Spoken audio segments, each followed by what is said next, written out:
Bu Linda, perkenalkan nama saya Febra Anggraini, mahasiswa Universitas Maritim Raja Ali Haji. Di sini saya meminta Bu Linda untuk sebagai narasumber untuk saya wawancarai. Boleh Bu Linda perkenalkan diri dulu? Oke, baik. Terima kasih pada siapa tadi namanya? Febri. Febri ya.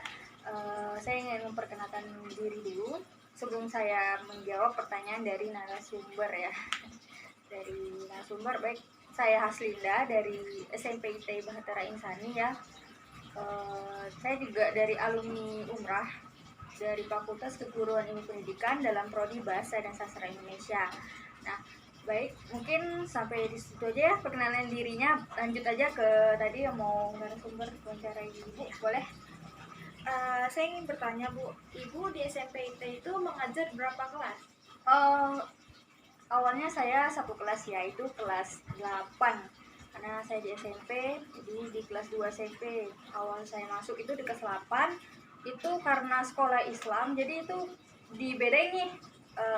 Untuk khusus perempuan kelasnya beda, untuk khusus laki-laki itu beda, jadi 2 kelas. Kemudian tak lama kemudian sekitar 2 bulan lebih saya diminta ngajar lagi di kelas 3, kelas 9.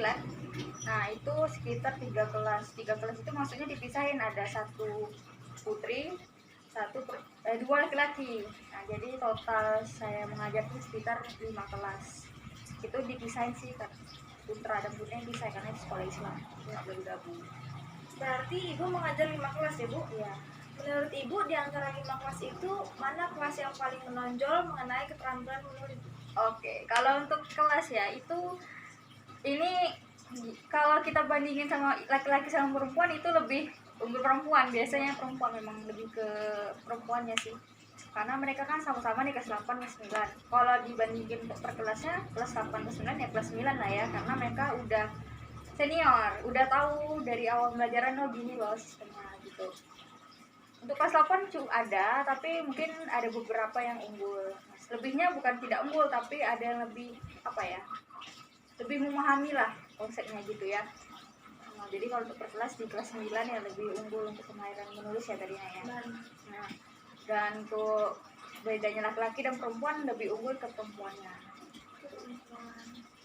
Baik, Ibu sebagai guru, menurut Ibu hal-hal apa saja yang harus dipertimbangkan untuk meningkatkan keterampilan menulis siswa? Oke, kalau untuk mempertimbangkan ya, kemahiran menulis ini kan butuh proses juga ya. Walaupun kita sering nulis, tapi pasti nanti ada kesalahannya. Nggak semua orang bisa menulis gitu. Oke, bisa semua orang menulis. Hanya saja mereka nggak tahu teknik-teknik menulisnya gimana gitu kan. Contoh, EYD-nya belum tepat. Ya, belum tentu semua orang bisa menggunakan EYD dengan tepat. Contoh tanda titiknya, komanya, atau mungkin tanda tanyanya gitu. Kalimatnya yang bisa kita, mungkin ada yang kita ngomong ada yang tidak baku pada saat menulis, ada yang baku begitu.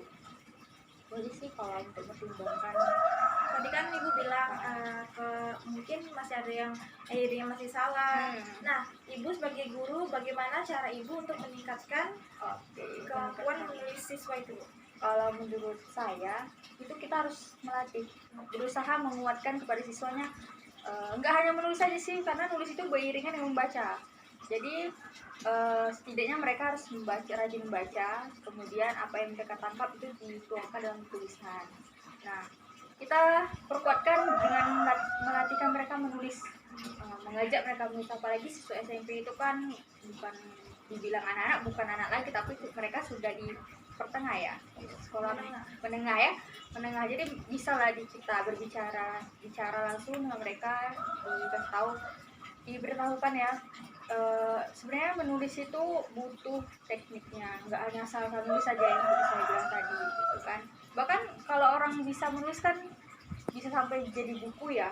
Nah itu sebenarnya saya tuh ingin sekali siswa saya tuh bisa menerbitkan buku gitu, jadi apa ya, punya karya lah gitu kan. Apalagi bahasa Indonesia ini kan lebih menguatkan di menulisnya, ada keterampilan caranya ya, nah, membacanya gitu kan.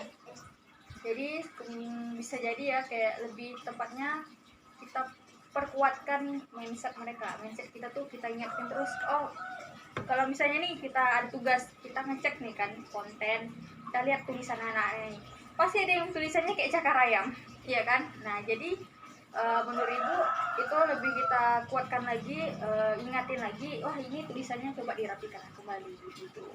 Jadi sih kalau dari saya ya.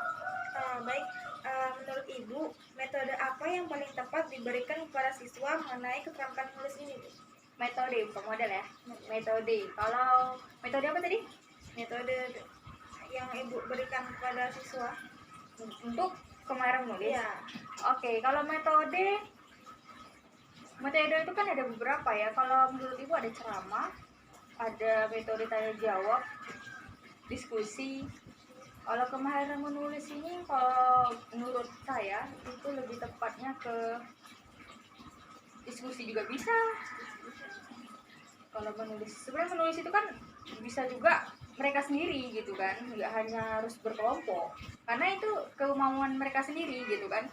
Kalau misalnya kita suruh mereka ubah nih, mereka nggak mau, tak aja, karena itu udah kebiasaan mereka menulisnya kayak gitu. Contoh, saya pun juga bisanya biasa aja ya, karena saya suka latih tulisannya. Memang saya suka, walaupun saya bahasa Indonesia, tapi saya suka latih tulisannya gitu. Nggak semua orang bisa tulisannya bagus gitu kan. Mungkin itu punya karakter khas mereka masing-masing ya, walaupun mereka tulisannya biasa aja, tapi mungkin ada kelebihan yang di lain, mungkin berbicaranya. Kadang ada tulisannya yang gimana-gimana, tapi berbicaranya oke. Gitu. Tapi Bu, seperti yang kita tahu kan kalau diskusi itu pasti ada nih yang ini kerja, yang ini enggak, yang ini kerja, yang nulis, yang ini enggak. Pasti ada tip Ya. seperti itu, Bu. Bagaimana menurut Ibu tentang Mengatasinya? Iya. Oke, untuk mengatasinya itu sebenarnya kalau diskusi ini pasti ada yang menjadi penengah ya, entah ketuanya, mungkin di dalam diskusinya ada ketua yang pegang kelompoknya misalnya gitu ya. Kita pasti nunjukin ya, guru, kamu jadi kelompok ketua ya, misalnya katanya gitu. Nah, ketua inilah yang kita harus arahkan, kita ingati biar anggotanya itu bekerja sama. Di dalam diskusi itu memang harus bekerja sama kan, memang paling penting. Kemudian ada yang satu malas, ada yang satu ini ya, harus ketuanya yang harus mengingatkan siswa itu, ketuanya yang harus mengingatkan kawannya, maksudnya gitu. Jadi apa gunanya ada ketua, maksudnya gitu kan, karena dia itu ngarah-ngarahin kawannya gitu. Misalnya Bu, jika metode diskusi ini gagal, hal apa yang akan dilakukan selanjutnya? Kalau gagal ya, kita mencari metode lain, karena masih banyak lagi metode yang bisa digunakan selain diskusi. Apalagi sih kemarin tanya jawab, ceramah, apalagi tuh masih banyak lagi ya, eksperimen. Nah, eksperimen tuh boleh juga tuh. Kalau misalnya kita pengen tahu anak ini kenapa sih males gitu kan, maksudnya males itu udah karena sifat ya males gitu. Cuman bisa nih kita eksperimen dengan menggunakan model apa biar dia nggak males. Contoh, kita kasih game. Nah, game itu kan biar mereka nggak bosan. Kadang kan anak-anak ini mudah bosan. Iya, Bu. Apalagi belajar bahasa Indonesia. Apalagi kalau baca, Iya. Karena saya pas pengalaman saya ngajar ya, baru ngajar juga sih saya sebenarnya.